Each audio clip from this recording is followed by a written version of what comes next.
Lakwatserong motorista. Dito tayo sa may Dangay na. Kaya tayo dito kakain. Sabi lang palisan dito.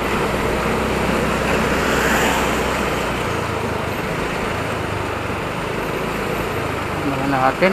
Saan dito?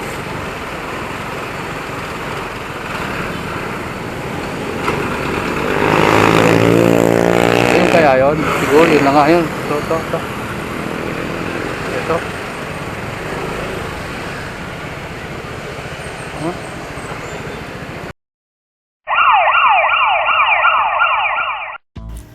So yun ang mga Coops. So papasok na tayo dito sa may Parisan. So nakita ko sa loob, marami rin pala kumakain dito. So dito tayo, magpark muna tayo dito. So yan mga Coops, dito na tayo. Dito lang yan sa may dulo ng Dangay na, sa pagkalamos mo na ng Villar City. Kita mo na siya kaagad. Ito, maluwag yung parkingan. Tapos yan, maluwag din yung kainan. So yun, daming tao sa loob, kumakain. So tara, puntahan natin, tingnan natin kung magkano yung kanilang tinda rito. At nagugutom na rin ako. A few moments later. So yun na mga Coops. Ang tinda pala rito is Gotong Batangas na pares combination. So wala silang unli dito.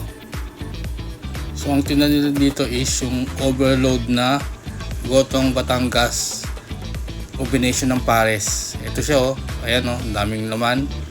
So 115 lang siya. May kasama na siyang isang kanin. Yan, kita nyo naman siksik na siksik yan. So first time ko makatikim ng Gotong Batangas na pares. So wala nga silang andi dito. Andi sabaw lang pwede. So ayan kita nyo naman So puro naman loob, saka medyo taba-taba ng konti. Yan, combination ng pares saka Gotong Batangas. So ano pang hihintay natin mga Coops? Gutom na ako. Tirahin na natin to. Huwag na natin patagalin to. So yun na mga Coops, umorder na rin ako ng soft drink saka extra kanin para at least hindi tayo mabitin. So eto, tikman na natin to. So mga Coops, sulit naman pala to kasi nga sobrang dami talaga ng laman. So 115 anli sabaw, may isang kanin. So bali 150 lahat yung nabayaran ko, kasama na yung soft drink sa may extra kanin. So yun mga Coops, dito lang yan sa may Daang Reyna. Lakwatserong motorista.